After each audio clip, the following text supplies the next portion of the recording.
자, 제가 지금까지 제 부끄러운 경험에 대해서 말씀을 드렸는데요. 뭐 이런 개인적인 문제의식 그리고 영역형 게임으로서 패싱볼 만든 경험을 통해서 여러분들에게 드리고 싶은 어떤 핵심적인 학술적인 내용을 이제 이야기하려고 합니다. 저는 전통적인 이해중심 게임 수업에 대한 해석을 좀 달리 했으면 좋겠다, 게임 개발 이론으로 활용했으면 좋겠다라는 이야기를 여러분들에게 드리고 있습니다. 자, 요거 여러분 교대에서 보셨나요? 이 순서도 같이 나와 있는, 네, 이거 6단계 모형이라고 하고요. 여러분들이 요걸 좀 떠올리실 것 같아요. 그리고 게임 연습, 게임의 순서로 게임이 진행된다, 게임 수업이 진행된다라는 것, 이게 우리가 잘 알고 있는 형태예요. 그래서 이해 중심 게임 수업의 경우엔 왜 무엇을 어떻게 가르칠 것인가에 대해서 설명하고 있는 이론으로 알려져 있습니다. 근데 제가 보기에는 무엇으로 가르쳐야 하는가에 대한 설명도 포함하고 있거든요. 물론 대부분 사람들은 주목하지 않습니다. 이 이론을 개발한 초기 학자들은 게임 규칙에 대해서 굉장히 고민을 많이 했어요. 게임이라는 것 자체가 어떤 임의적인 규칙에 의해서 하는 활동입니다. 축구 편하게 하려면 어떻게 돼요? 공 차는 거 못하는 사람이 공을 들고 뛰면 됩니다. 근데 일부러 규칙으로 막아놨어요. 손으로 공을 들고 뛰지 마라 하고서. 그냥 자발적으로 만든 규칙에 자발적으로 피곤하게 참여하면서 어떤 욕구를 충족하는 거, 이게 바로 게임이에요. 근데 이 학자들이 살펴봤을 때 게임 규칙을 둘로 나눌 수 있다고 하는 겁니다. 하나는 1차 규칙입니다. 어떤 게임이 다른 게임과 구별될 수 있는 어떤 그런 특징들. 또 다른 건 2차 규칙이에요. 게임의 본질적인 속성과 무관하고 언제든 바꿀 수 있는 겁니다. 이해중심 게임 수업을 개발한 사람들은 규칙을 이렇게 봤어요. 그래서 이걸 기준으로, 특히 1차 규칙을 기준으로 게임을 4가지로 분류한 겁니다. 네트, 표적, 영역, 필드, 이렇게 말이죠.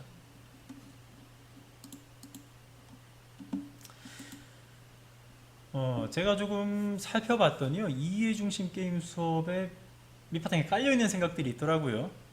하나는 수많은 종목들의 게임들, 눈에 띄는 공통점이 있고 이 공통점에 따라서 분류할 수 있다. 대표적으로 4가지로 나눴죠, 학자들은. 그리고 각 게임들은 이런 범주가 가진 공통점으로 인해서 원리를 공유한다는 겁니다. 전술적으로 비슷하다는 거예요, 해결 방식이. 그래서 이것만 이해하면 다른 게임을 하는데 도움이 된다는 겁니다. 전이가 이루어진다는 거예요. 쉽게 말해서 축구를 잘 이해한 사람은 농구 기술 잠깐 배우면 그럭저럭 농구를 잘 해낸다는 겁니다. 전술적으로 움직일 수 있다는 거예요. 그러니까 여기서 우리가 추론할 수 있는 게 무엇냐 하면, 체육 수업, 게임 수업에서 우리가 가르치는 건 전이 될 수 있는 이해와 원리라는 겁니다. 그러니까 종목의 기능을 가르치는 것이 아니라 각 종목들이 가지고 있는 공통적인 문제 해결 능력을 길러주는 거예요. 그러니까 축구를 잘 배움으로써 나중에 기회가 됐을 때 농구를 배울 때 농구도 잘하게 되고, 핸드볼이나 하키를 배울 때 그걸 또 잘하게 만들어야 된다는 겁니다. 원리를 가르친다는 거예요. 축구 자체를 가르치는 게 아닌 거죠. 다시 한번 이제 이 전제를 바탕으로 규칙에 대해 살펴보도록 하겠습니다. 게임은 1차 규칙과 2차 규칙으로 구성됩니다. 여기에서 1차 규칙은 게임의 심층부에 있는 거예요. 도구나 타자와 그 플레이어가 어떻게 상호작용하는가에 대한 설명입니다. 근본적인 원리가 되겠죠. 2차 규칙은 도구나 공간, 시간과 같이 이 조건들, 세부적인 행동의 제약들, 바뀔 수 있는 것이라는 거죠. 그런 점에서 이 규칙이라고 하는 것은 게임을 분류하는 기준으로도 볼 수 있지만, 조금 비틀어 보면은 게임 수업에서 활용되는 과제나 종목이 갖추어야 할 특징이라고 볼 수가 있습니다. 만약에 영역형 게임을 가르친다, 그래서 어떤 종목이나 과제를 선택한다고 한다면 영역형 게임의 1차 규칙을 포함하고 있어야 되는 거예요. 자, 그래서 우리가 교육과정에서 제시하고 있는 4가지 범주의 게임들, 공통적인 1차 규칙을 가지고 있어요. 그러니까 한마디로 말씀드리자면 이 범주별로 제시되어 있는 이 1차 규칙이라는 것은 교육과정을 가르치기 위해서 어떤 내용을 선정할 때 그 기준이라는 겁니다. 이러한 조건들을 갖추지 않는다면 교육 내용으로서, 게임 교육의 내용으로서 적합하지 않다는 것입니다.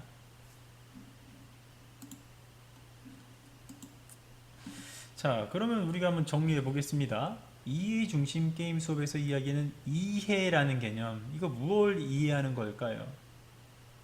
자, 1차 규칙을 가지고 있는 어떤 게임을 하다 보면 독특한 문제 해결 방식이 있습니다. 공통된 교육적 요소라고 할 수 있겠는데요.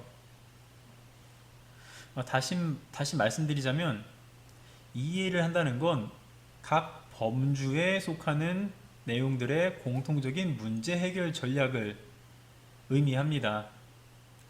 제가 말씀드리고자 하는 것은 기존의 전통적인 방식으로 가르쳤던 그 내용들, 뭐 예컨대 축구, 농구 같은 것들이 학생들에게 영역형 게임의 원리를 이해시키는 데 적합하지 않다면 새로 과제를 선택하거나 창안해서 가르치는 게 보다 교육적이지 않은가 하는 것입니다.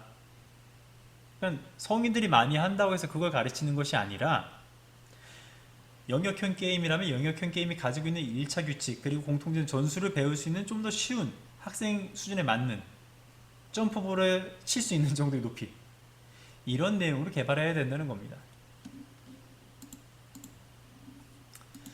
자, 여러분 보관 외삽이라는 개념 들어보셨습니까?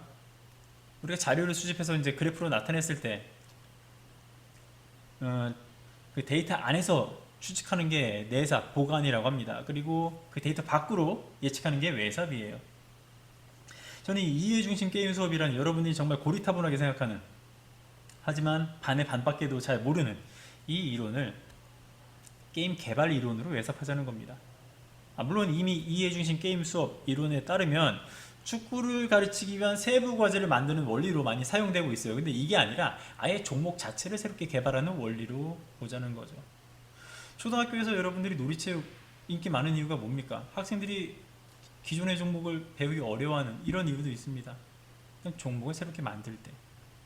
그래서 만약에 지금 이 영상을 보고 있는 여러분 중에 누군가가 컨텐츠 개발자라면 이해 중심 게임 수업의 기초에서 종목을 만들어 보자, 만들어 주십사, 네, 제안을 하는 겁니다.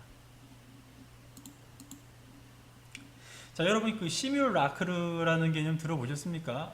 인문학에 관심이 있는 분들은 들어보셨을 수도 있겠다라는 생각이 듭니다. 이 시뮬라크르, 우리가 보통 실제보다 더 실제 같은 모조품을 이야기할 때 쓰고요. 이 시뮬라크르라는 개념을 설명할 때 대표적으로 사용되는 예시가 바로 미키마우스입니다. 이 미키마우스는 쥐를 형상화한 쥐의 모조품에 지나지 않습니다. 하지만 미키마우스는 생김새를 과장함으로써 쥐와 비슷하지만 쥐와 다른 독자적인 존재입니다. 그리고 오히려 사람들 머릿속에는 쥐보다 더 쥐 같은 느낌을 줍니다. 저는 이 개념이 교육에 그대로 적용될 수 있다고 보고 있는 사람이고요. 뭐 이 영상을 보시는 분, 제 이야기를 듣는 분 중에 대부분은 좀 공감하실 것 같아요.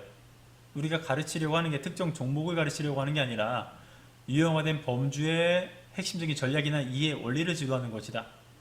만약에 여러분들이 이 부분에 대해서 공감을 한다면 제가 지금 묻는 내용에 대해서 한번 생각을 해보셨으면 좋겠습니다. 자, 두 가지 활동이 있습니다. 하나는 전통적인 것이에요. 근데 학생들이 배우기 어려운 종목입니다. 자, 또 다른 하나는 생판 처음 보는 것 같은데 학생들이 어떤 전술이나 원리를 이해하기 쉬운 종목이에요.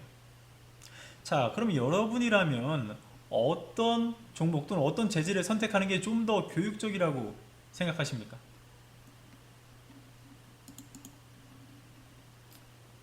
제가 보았을 때는 학생들이 배울 수 있는 걸 가르치는 게 교사의 도리라고 생각을 합니다.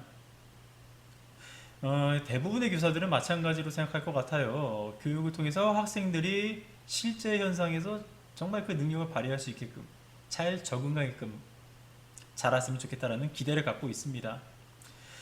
그러나 경험이 충분하지 않은 학생들에게 실제 상황, 실제 문제 주게 되면은 해결하기 어려워요. 왜냐하면 실제가 너무 복잡하기 때문입니다. 그렇기 때문에 학습자의 경험이 낮은 수준일수록 좀 더 단순화한 방식으로 지도를 하게 됩니다. 뭐 그런 이유로 교육의 내용들은 실제 현상의 어떤 공통점을 귀납해서 어떤 원리로 만들어냅니다. 원리를 추출해내요. 현상들로부터 추출해내고 이것을 학생들의 경험 수준이나 교육과정적인 요구들 아니면 수업이 이루어지는 환경에 맞게 연역적으로 새로운 과제로 만들어낸다는 거예요. 그게 바로 시뮬라크로서의 교육이고요.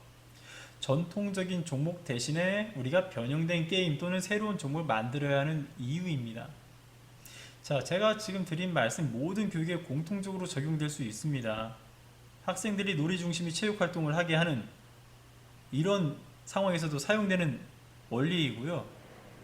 그리고 다른 교과나 아니면 여러분들이 예비교사 시절에 배웠던 여러 가지 모의 수업들 있죠. 이것 역시 실제 수업 자체랑 완전히 같진 않아요. 이해할 수 있는 수준에서 변형된 것이죠.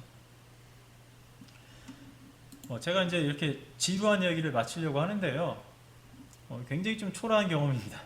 어서 내놓고 이야기도 좀 그렇고 거기다가 좁은 식견으로 아주 좁은 식견으로 여러 가지 문제에 대해서 지적질을 해봤습니다. 뭐 그런 경험 바탕으로 제가 이해 중심 게임 수업 이론을 게임 개발 이론으로 보자라고 말씀드렸고 교육 내용은 전통을 그대로 따르는 것이 아니라 전통에 대한 시뮬라크로서 개발되고 선정되어야 한다라는 주장도 해봤습니다. 사실 이 패싱볼이라는 게임 제가 나중에 이야기한 이 이론적 학술적인 이야기랑 비교해봤을 때 정말 부끄럽습니다. 초라해요. 비루합니다. 주묵구구식으로 만든 거 틀림없어요. 근데 제가 당부드리고 싶은 건 이해 중심 게임 수업을 게임 개발 이론으로 활용하자. 그리고 교육의 내용을 그냥 전통을 그대로 쓰는 게 아니라 시뮬라크로서 생각을 하자. 이 부분에 대해서는 여러분들이 좀 진지하게 검토해 주셨으면 좋겠습니다. 자, 시리즈로 이야기한 아주 지루한 영상 긴 시간 경청해 주셔서 대단히 감사합니다.